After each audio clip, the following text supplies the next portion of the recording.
ভোরের আলো ফুটেছে। দূরে ধানের ক্ষেত বাতাসে দুলছে, পাখির ডাকে চারদিকটা যেন মুখরিত হয়ে আছে। এই গ্রামের একটি মেয়ে, তার নাম প্রিয়া। শান্ত স্বভাবের মেয়ে, দেখলেই যেন চোখটা জুড়িয়ে যায়। প্রিয়া একটি মাটির কলস কাঁখে করে ঘাটে যায়। তার পরনে সাধারণ সুতি শাড়ি। নদীর পাড়ে যত ঠান্ডা, আমার বুকের ভেতরের আগুনটা তত গরম। একদিন এই সব বদলে দেব আমি। নিজের ভাগ্য আমি নিজের হাতে লিখব। প্রিয়া পানি ভরে কলস কাঁখে নিয়ে বাড়ির দিকে রওনা দেয়। প্রিয়া বাড়িতে ফেরে। উঠানে প্রিয়ার মা আমিনা অন্যের বাড়ি থেকে আনা এক গাদা কাপড় কাচ্ছে, আর প্রিয়ার বাবা বারান্দায় বসে আছে। সে একটু অসুস্থ। তরকারি নাই ঘরে, মোড়লের বাড়ি থেকে এই মাসের পয়সাটাও দিল না। তোর বাপের ওষুধটাও তো আনতে পারলাম না। চিন্তা করো না মা, আমি সেলাইয়ের কাজ করলে আজকে টাকা পাবো। আর মোড়লের বাড়ির ভরসায় বসে থাকলে আমাদের চলবে না। মারে, ও মোরল আজম খান লোক ভালো না, তার ছায়া থেকে দূরে থাকিস। আমরা গরিব মানুষ, আমাকে মান সম্মানটাই সম্বল। আমরা গরিব হতে পারি, কিন্তু আমরা ভিখারি নয় বাবা। আমি নিজে কামাই করে তোমাদের ভালো ডাক্তার দেখাবো, তুমি দেখো। এই কথা বলে প্রিয়া তার ঘরে চলে যায়। আজম খানের বাড়ি বৈঠকখানা। আজম খান একটা আরাম কেদারায় বসে আছে, আর তার পাশে লোকজন দাঁড়িয়ে আছে। আয় সোজ বাবা, আয় আয়। ভাবছিলাম তোরা আসতে আর আরো 2 দিন দেরি হইব। শহরের হাওয়া গায়ে লাগে কি বাপের কথা ভুইলা গেলি নাকি? কলেজের ছুটি শুরু হলো, তাই চলে আসলাম বাবা। শহর আমার ভালো লাগে না, মাটির গন্ধ না পাইলে আমার ঘুম আসে না। দেখলি, আমার পোলা শহর থেকে পড়ালেখা করে, কিন্তু মনটা এই মাটির মতনই নরম। এই গ্রামের নাম উজ্জ্বল করবো আমার রাশেদ। যা তোরা কামে যা। আর শোন কালাম, ওই করিম খেত মজুরের মাইয়া যেন আমার বাড়ির আশেপাশে না ঘুরে। ওর মারে মানা কইরা দিবি, বেশি বার সে মাইয়াটা। কেন বাবা? করিম চাচার মেয়ে সে কি করেছে? আরে তুই বুঝবি না, গরিবের দেমাগ ভালো না। 2 পাতা পড়ালেখা কইরা ভাবে কি না কি হইয়া গেছে। তুই যা, ভেতরে যা, তোর মা অপেক্ষা করতাছে। রাশেদ বাবার কথায় সন্তুষ্ট হতে পারে না। সে দ্বিধা নিয়ে ভেতরের ঘরের দিকে চলে যায়। ওই দিন বিকেলে রাশেদ গ্রামের দিকে ঘোরাঘুরি করতে থাকে। সে ঘুরতে ঘুরতে নদীর ঘাটে যায়। প্রিয়া তখন ঘাটে থালা বাসন মাজছে। সে প্রিয়ার দিকে তাকিয়ে মুগ্ধ হয়ে যায়। হাই হাই হাই, বাটিটা গেল তো। রাশেদ তাড়াতাড়ি করে এসে লাঠি দিয়ে বাটিটা উঠিয়ে আনে। এই নিন, আর একটু হলেই তো নদীতে ভেসে যেত। আপনাকে ধন্যবাদ। আমি রাশেদ, আজম খানের ছেলে, শহরে থাকি। ও আচ্ছা, আর আমি প্রিয়া। আমি জানি আপনি করিম চাচার মেয়ে, আপনি সেলাই করেন তাই না? মা বলছিল আপনার কাজের খুব সুনাম। আপনি আপনি আমাকে চেনেন? আমাদের গ্রামের সবচেয়ে সুন্দর চোখ দুটোকে কে না চেনার কোনো কারণ আছে? আমার দেরি হয়ে যাচ্ছে, আমি আসি।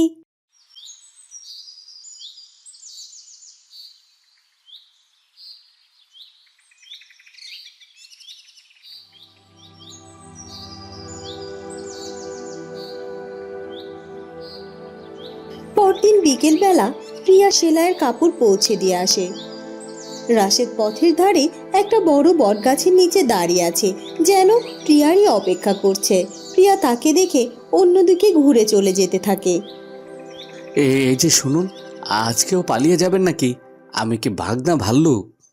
মোড়লের ছেলে আপনি, আপনার সাথে কথা বললে তো আমার মান যাবে, আমার মা বাপের সম্মান থাকবে না। লোকে কি বললো তাতে আমার কিছু আসে যায় না। প্রিয়া, আমি তোমার সাথে কথা বলতে চাই। কেন? আমার সাথে আপনার কি কথা? আমি গরিব মানুষের মেয়ে, আমার সাথে তো আপনার কোনো কথা থাকতে পারে না। লোকে কি বললো তাতে আমার কিছু আসে যায় না প্রিয়া। আমি তোমার সাথে কথা বলতে চাই, দরকার আছে। কারণ তোমার চোখ দুটোয় আমি পুরো সোনা তরীর গ্রাম দেখতে পাই। ওই চোখে জেদ আছে, স্বপ্ন আছে, আবার অনেক অভিমানও আছে।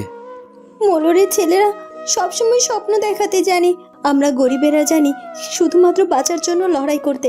আপনি আমার পথ ছাড়েন, আমাকে যেতে দিন। যদি না ছাড়ি, আচ্ছা পথ ছেড়ে দিলাম, কিন্তু কাল বিকেলে নদীর ঘাটে আসব। তোমার স্বপ্নগুলো আমি শুনতে চাই প্রিয়া, আমি তোমার বন্ধু হতে চাই। প্রিয়া কোনো কথার উত্তর না দিয়ে তাড়াতাড়ি পায়ে হেঁটে চলে যায়, আর রাশেদ তার দিকে চেয়ে থাকে।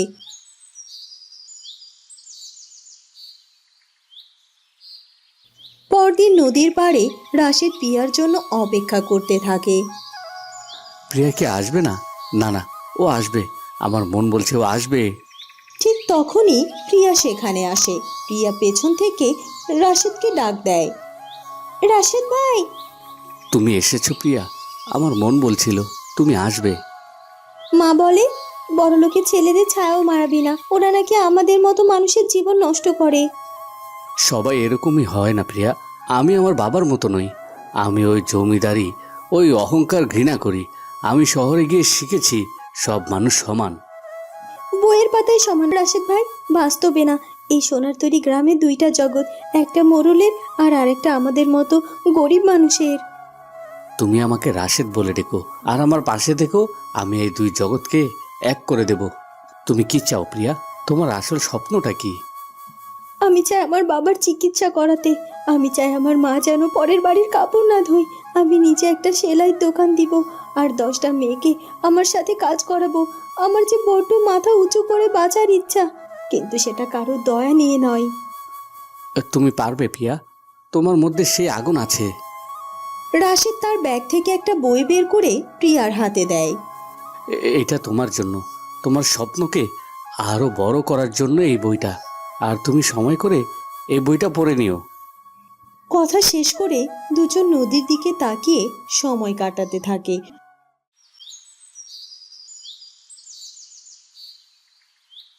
পরদিন বদি মিয়ার চায়ের দোকানে বদি মিয়া চা বানাচ্ছে। কালাম ও সালাম সহ স্বগ্রামের কয়েকজন লোক বসে সেখানে আড্ডা দিচ্ছে। খবর তো ভালো না বদি ভাই। কি খবর? কি আর খবর, বাজারে নতুন ধান উঠেছে নাকি?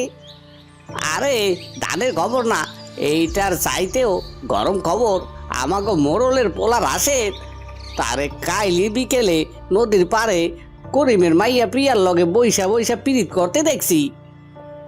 কস কি সর্বনাশ, এই কথা মোড়লের কানে গেলে তো। আরে বাপ, ফকিরনির মাইয়া চায় সামনে হাত দিতে, শিয়ালের লগে বাঘের পিরিত। আজম খান এইটা শুনলে মাইয়ার চামড়া তুল্লা ফালাইব। আমার তো মনে হয় মাইয়াটা ফাঁদ পাচ্ছে, বড় লোকের পোলারে ধইরা একবারে বড় লোক হতে চাইছে। আজম খান পথ দিয়ে গঞ্জে যাচ্ছিল, তার সাথে একজন লোক মাথায় ছাতা ধরে তার সাথে সাথে হাঁটছিল। দোকানে এসব কথা বলা বলি দেখে সে দাঁড়িয়ে পড়ে।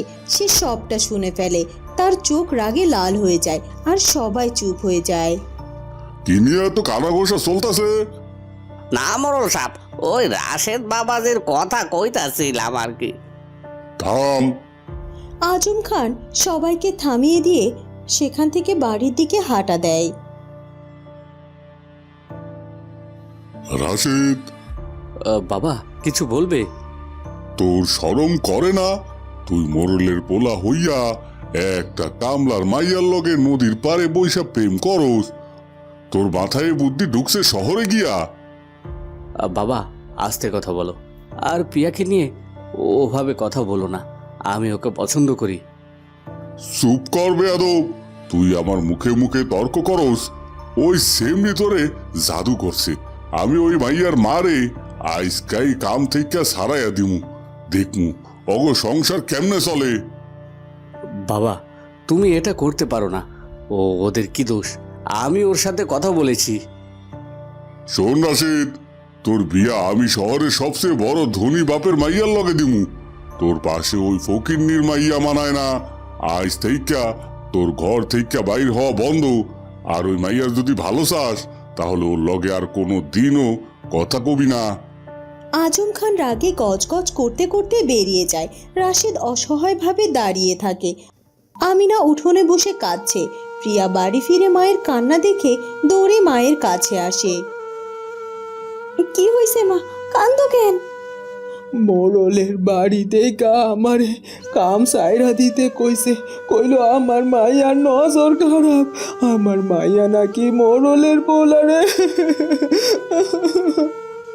প্রিয়া সব বুঝতে পারে, তার মুখটা কঠিন হয়ে যায়। চুপ করো মা। আমাগো কি হইব রে মা, অন আমরা খামু কি? গ্রামের কেউ আমাগো লগে কথাও কয় না। সকালে বাজারে গেছিলাম, বদিমি আমারে দেখা আসলো আর কত কথা শুনাইলো। ভয় পেও না মা, মোরলের বাড়িতে কাম না করলে কি আমরা না খাইয়া মইরা যাবো নাকি? আমার তো 2টা হাত আছে, আমি তোমাকে আর বাবাকে দেখব। তুমি আর কাঁদবা না মা, কাঁদবা না।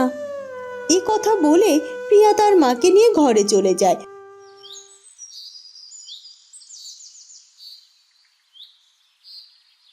পরদিন গ্রামের বাজারে প্রিয়া তার সেলাই করা কাপড় বিক্রি করতে নিয়ে যায়। দাদি, এই কাপড়গুলো আমি বানাইছি, দেখো তোমার পছন্দ হবে, কম দামে দিব। তুই রহিমের মাইয়া প্রিয়া না? তোর সাহস তো কম না রে মাইয়া, মোড়লের লগে পাঙ্গা নিছস। আমি কারো লগে পাঙ্গা নেই নাই দাদি, আমি তো শুধু। আমি সব জানি, তোর কাছ থেকে কিচ্ছু শুনতে হইব না, তোর কাছ থেকে কিছু কেননো যাইব না।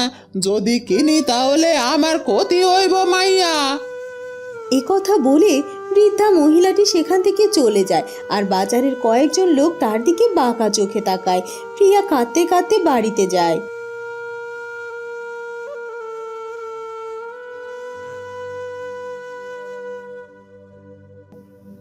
ওই দিন রাতের বেলা প্রিয়া মন খারাপ করে নদীর পাশে বসে কাঁদছিল। ঠিক তখনই রাশেদ চুপি চুপি তার পেছনে এসে দাঁড়ায়।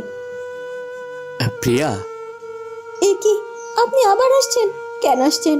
আমার তো সবকিছু শেষ করে দিয়েছেন আপনি। প্রিয়া, আমার কথা শোনো। বাবা যা করেছে তার জন্য আমি লজ্জিত। আমি পারিনি বাবাকে বোঝাতে। লজ্জা দিয়ে কি হবে? আমার কাজ চলে গেছে, আমার মায়ের কাজটা চলে গেছে, আমার বাপের ওষুধ বন্ধ, বাজারে কেউ আমার সেলাইয়ের কাপড় কিনতে চাইছে না, আমাদের একঘরে করে দিয়েছে শুধু আপনার জন্য, শুধু আপনি এর জন্য দায়ী। আমি জানি এই সমাজ, এই গ্রামের মানুষ আমারে একসাথে থাকতে দেবে না। বাবা কোনো দিনও মানবে না। চলো প্রিয়া, আমরা এই গ্রাম ছেড়ে শহরে চলে যাই। আমি তোমাকে ভালোবাসি, আমি তোমাকে বিয়ে করব। শহরে গিয়া আমরা নতুন জীবন শুরু করব। সেখানে কেউ তোমার জাত পাত নিয়ে কথা কইব না, তোমাকে কেউ অপমানও করতে পারবো না। কি কইতাছেন এসব? শহরে আপনার লগে পালাইয়া যামু? হ্যাঁ, এখানে থাকলে বাবা তোমাকে আমাকে পাগল করে ফেলবে। চলো। না, কিছুতেই না। না মানে, তুমি আমাকে ভালোবাসো না? ভালোবাসি, বড্ড ভালোবাসি, কিন্তু পালায়া নয়। আমি পালিয়ে গেলে আমি হেরে যাব, আমার বাপ মা হেরে যাবে। আমি চোরের মতো আমার গ্রাম ছেড়ে পালাবো না, আমি তো কোনো অন্যায় করিনি। কিন্তু প্রিয়া, তুমি বাবার ক্ষমতা জানো না, সে আমাদের বাঁচতে দেবে না। আমি এই মাটির মেয়ে, এই মাটি কামড়ায় পড়া থাকবো। যদি আমাকে সত্যি ভালোবাসো তাহলে পালাইও না।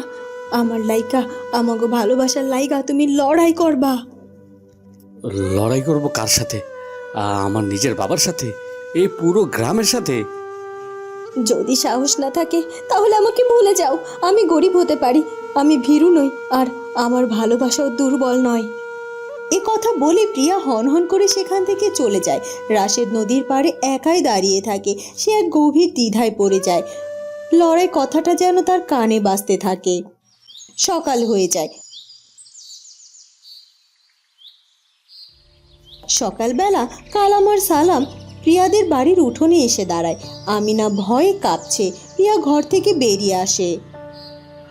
করিম, কই তারে কও মোরল সাপ কইছে আজই সন্ধ্যার মধ্যে তারা যেন গ্রাম সাইডা চইলা যায়। কেন? এই ভিটা আমাদের, আমরা কোথায় যাব? বেশি বারবার শুনস না, মোরলের পোলার দিকে নজর দিছস, আবার বড় বড় কথা। যা কইছি তাই কর, নইলে তো গয়ে ঘর আমরা জ্বালাইয়া দিমু। আমাগো মাফ কইরা দেন না ভাই। আমার মাইয়ার কোনোদিনও রাশেদ বাবা লগে কথা কইব না। আমাগো ভিটা থেকে উচ্ছেদ কইরেন না। সেই কথা মোরল রে গিয়া কং, সন্ধ্যার পর কিন্তু আর সময় পাইবা না। কালাম আর সালাম চলে যায়। আমিনা কান্নায় ভেঙে পড়ে। প্রিয়ার বাবা করিম অসহায়ভাবে ঘরের দরজায় দাঁড়িয়ে থাকে।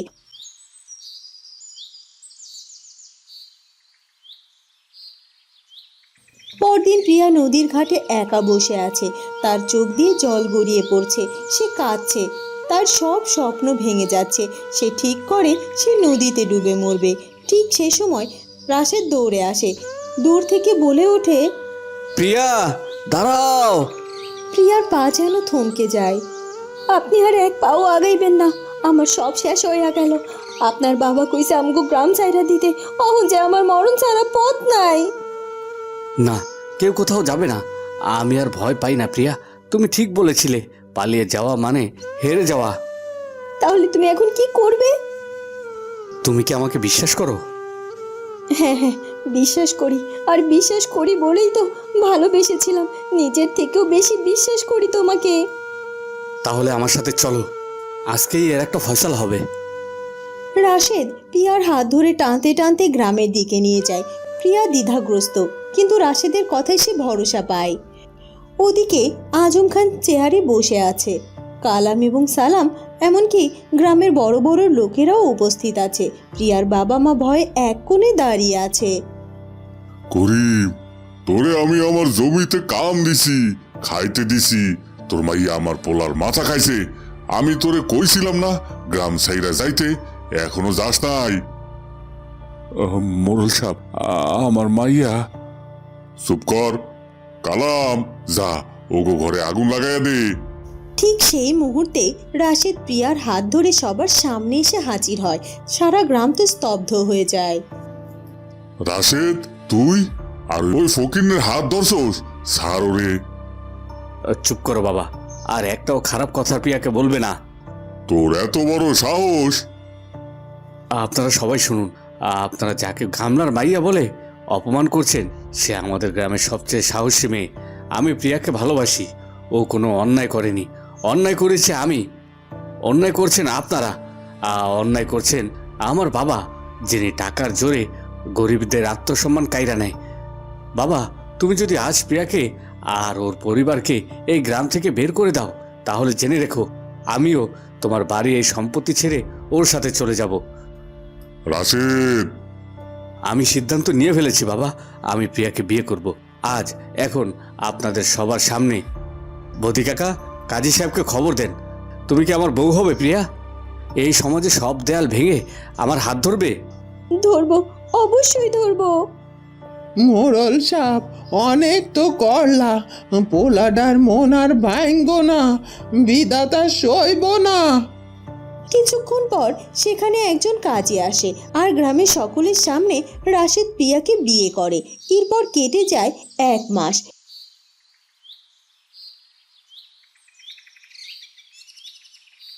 প্রিয়ার মা আমিনা উঠান ঝাড়ু দিচ্ছে। প্রিয়ার বাবা করিম আগের চেয়ে সুস্থ। হঠাৎ আজম খান প্রিয়াদের বাড়িতে আসে। তার মুখে রাগ নেই, আছে এক ধরনের মিশ্র অনুভূতি। রাশেদ আর প্রিয়া বাইরে বেরিয়ে আসে। প্রিয়ার মা আজম খানকে দেখেই চমকে যায়। ও বাবা, তুমি এখানে কি চাও? তুমি এ ঘর বাড়ি ভাঙতে এসেছো? শোনো বাবা, আমি বেঁচে থাকতে এই কাজ আমি কিছুতেই হতে দেব না। বাবা রাশেদ, তোর বাপকে কি তোর এতই কঠোর মনে হয়? আমি ঘর ভাঙতে আসি নাই, আমি আমার ভুল বুঝতে পারছি বাপ। আমারে তোমরা সবাই ক্ষমা করো, আমি আমার কাজের জন্য লজ্জিত। বেয়াই, আমি আমার মোড়ল বাড়ির পুত্রবধূকে নিয়ে যেতে এসেছি। আপনি অনুমতি দিলে আমার বাড়ির পুত্রবধূকে আমি আমার বাড়িতে নিয়ে যাইতে চাই। সবাই অবাক হয়ে যায়। আজম খানের কথা শুনে সবাই অনেক খুশি হয়। রাশেদ প্রিয়ার দিকে তাকায়, দুজনেই স্বস্তি পায় আর ভীষণ খুশি হয়। করিম আর প্রিয়ার মাও অনেক খুশি হয়। এ কি বলছেন মোড়ল মশাই? আপনার বাড়ির পুত্রবধূ আপনি নিয়ে যাইবেন, সেটা বাধা দেওয়ার আমি কে? এইভাবেই রাশেদ এবং প্রিয়ার ভালোবাসার পূর্ণতা পায় এবং অহংকারের দেয়াল ভেঙে যায়। বন্ধুরা, কেমন লাগলো আমাদের আজকের গল্পটি? যদি ভালো লাগে তাহলে অবশ্যই আমাদের চ্যানেলটিকে সাবস্ক্রাইব করে দিও। দেখা হবে নতুন কোনো গল্প নিয়ে। ধন্যবাদ।